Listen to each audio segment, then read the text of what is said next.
Dingin. Dingin ini kalau bulan Juli, katanya ilmu pengetahuan, itu adalah fenomena aphelion. Aphelion itu terdiri dari dua kata bahasa Yunani, aphe dan helion. Helion itu artinya matahari, aphe itu jauh.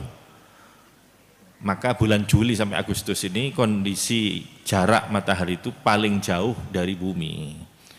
Karena garis edarnya itu bukan bulat tapi kan apa namanya? Oval. Oval ya. Jadi karena oval berarti ada di mana pada waktu bergerak itu ada di titik yang terjauh. Karena terjauh di samping dengan faktor-faktor yang lain, maka bulan-bulan ini kemudian menjadi rasanya lebih dingin. Begitu pula nanti tatkala bulan Januari. Bulan Januari itu posisi matahari lebih dekat, maka agak panas. Ya. Bumi ini terasa agak panas. Cuma dekat, maka dekat dan jauhnya matahari itu berpengaruh kepada panasnya bumi atau yang kita rasakan. Namun yang menjadi pemikiran kita, bagaimana nanti di mahsyar. Tatkala matahari didekatkan sejengkal di atas kepala kita, padahal matahari yang sekarang posisinya 150 juta kilometer, itu aja masih bisa membakar kulit kita. Kalau siang hari, duhur-duhur sampai keluar, lak moro gosong, hitam, gosong, bisa membakar. Maka bagaimana tatkala satu jengkal, 150 senti, yang 150 juta kilometer saja bisa membakar. Maka bagaimana dengan 150 senti? Maka tidak ada bisa yang menaungi. Mau kasih teropnya terbakar, kasih kayungnya tembus, terbakar semuanya. Maka saat itu tidak ada yang bisa menaungi kecuali naungan dari Allah Subhanahu wa ta'ala. Itu dari sisi ilmu pengetahuan. Kenapa kok dingin, kenapa kok panas? Tapi dari sisi dogma, ajaran baginda Nabi Muhammad SAW, panas itu sebetulnya berasal dari neraka. Dalam hadis riwayat Bukhari, ishtakat an-naru ila rabbiha. Satu ketika neraka itu madul, mengadu kepada Allah Subhanahu wa ta'ala Tuhannya. Faqalat ya Rabbi akala ba'di ba'da. Wahai Tuhanku, kami ini satu sama lain saling makan satu sama lain, saking dari panasnya ya. Fa'adina laha binafasaini. Maka kemudian Allah kemudian mengizinkan kepada neraka dengan dua nafas, rong ambaan. Nafasin fisyita wa nafasin fis saif. Satu nafas yaitu pada waktu musim syita, musim hujan atau musim dingin, wa nafasin fis saif, dan nafas pada waktu musim saif, musim kemarau atau musim panas. Asyita was saif. Jangan kalian tertukar. Saif itu adalah hujan, kalau saif asyita itu musim hujan, kalau saif itu musim kemarau. Orang Arab nengeri dengan titiknya. Asyita itu banyak titiknya, itu simbolnya hujan. As-saif kan minim titiknya, itu yang musim kemarau. Ternyata dalam Al-Quran kan digandeng rihlatas syita'i was-saif. Coba lihat susunan titiknya. Rihlatas syita, asyita titiknya 3. Artinya musim hujan itu diawali dengan hujan deras. Baru tak titiknya 2. Kemudian baru berkurang musim hujannya, ya. Kemudian asyita nggak ada titiknya, yang terakhir nggak ada titiknya, berarti sudah habis masa akhir dari musim hujan itu sudah habis. Baru kemudian peralihan masuk ke musim kemarau. Musim kemarau as-saif, nggak ada titiknya, nggak ada hujan.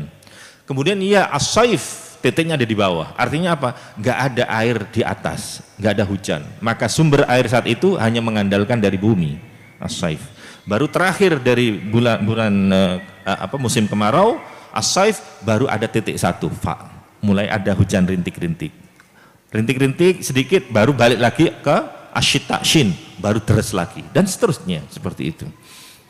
Itu susunannya. Ada kira-kira kata dalam bahasa Indonesia yang melambangkan seperti itu? Tidak ada. Ini hanya didapatkan dalam bahasa Arab. Makanya kenapa bahasa Arab terpilih menjadi bahasanya Allah tatkala Allah menurunkan wahyunya kepada Nabi Muhammad SAW. Karena bahasa Arab itu sendiri memiliki ijaz, kemukjizatan yang tidak dimiliki oleh bahasa-bahasa lainnya. Nah, kemudian nafas, ambekan, ya, karena kepanasan sumuk dia diizini sama Allah untuk ambekan 2 kali. Ambekan pada waktu musim panas, ambekan waktu musim dingin. Kemudian fahuwa asyaddu ma tajiduna minal harri wa asyaddu ma tajiduna minaz zamharir. Kan ada 2. Kalau musim dingin ambekane neraka iku dadi adem. Adem. Dingin ya, seperti ini musim dingin. Kalau panas ya menjadi panas. Panas.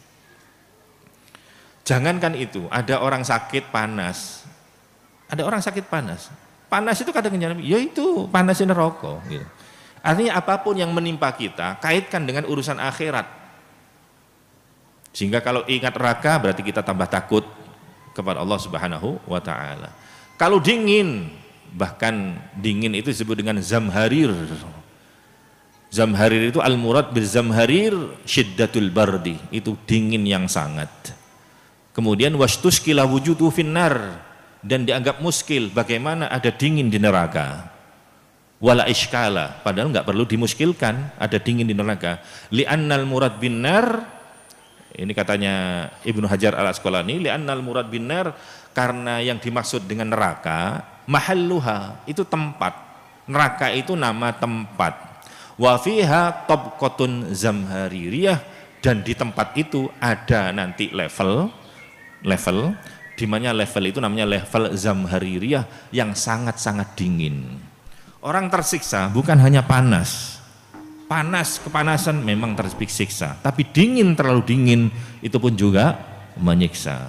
Maka orang-orang yang tenggelam di peristiwa kapal Titanic itu matinya karena kedinginan, karena nabrak karang es, dingin, bisa membunuh juga. Maka neraka juga demikian, neraka itu ada panas, ada dingin. Boten mung kulkas tok. Kulkas itu dulu pernah ada hot and cool, yang atas panas, yang di bawah dingin. Kalau rata-rata kan cool semua, ada panas ada dingin jadi satu. Neraka pun juga ada seperti itu. Loh kok bisa? Iya, karena api itu adalah makhluk, adapun sifat dingin itu adalah makhluk yang lain. Artinya apa? Ada neraka, ada api tapi tidak panas, boleh jadi terjadi, boleh jadi ada. Buktinya apa? Nabi Ibrahim tatkala dilempar oleh Raja Namrud, kemudian Nabi Ibrahim ada di tengah-tengah api, kemudian Allah memerintahkan apinya, kuni bardan wasalaman ala Ibrahim. Hei api, jadilah kamu bardan, dingin. Berarti ada api tapi tidak ada panasnya, tapi yang ada dingin. Wasalaman, dan menyelamatkan ala Ibrahim, kepada Nabi Ibrahim. Ini dikatakan oleh mufassir, para ulama. Saya nukil dari kitab tafsir Bahrul Muhit, ya, disebutkan seandainya Allah tidak mengucapkan wasalaman, seandainya Allah hanya berkata kepada api, kuni bardan tok ala Ibrahim, jadilah kamu dingin untuk Nabi Ibrahim, niscaya Nabi Ibrahim akan mati kedinginan. Saking dari dinginnya api tadi itu. Maka di situ ada wasalaman, dingin tapi menyelamatkan, jangan dingin yang mencelakakan gitu. Dingin ya. Dan seandainya, kata para ulama, Allah tidak berfirman kepada api itu ala Ibrahim secara global, berarti api jadilah kamu dingin, titik, tidak khusus untuk Nabi Ibrahim, maka semua api dingin sejak saat itu. Tidak ada lagi api yang panas.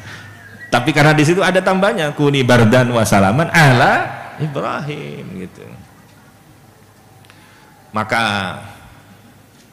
kalau ada dingin-dingin, ya maka kita harus ingat kepada azab Allah dengan adab yang dingin, sehingga kita meminta pertolongan kepada Allah agar kita dihindarkan dari azabnya Allah Subhanahu wa taala.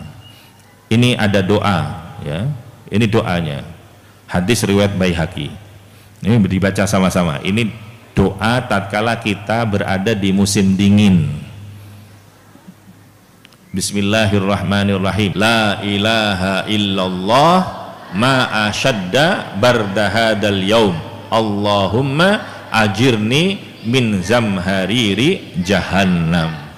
Panjenengan sing kangelan, waduh bahasa Arab ya, kula ini kangelan maca bahasa Arab. Donga gak kudu bahasa Arab, pakai bahasa Jawa. Berarti lek pakai bahasa Jawa ngeten, la ilaha illallah cek ademe ngene iki. Ya Allah, mugi jenengan nyelamataken kula saking ademe neraka jahanam. Maka apapun yang menimpa kita senantiasa kaitkan kepada adab Allah, sehingga kita semakin takut kepada Allah, dan saat itulah kita kemudian memohon perlindungan, memohon pertolongan kepada Allah Subhanahu wa taala agar kita diselamatkan dari yang tidak enak tentunya, daripada musibah-musibah.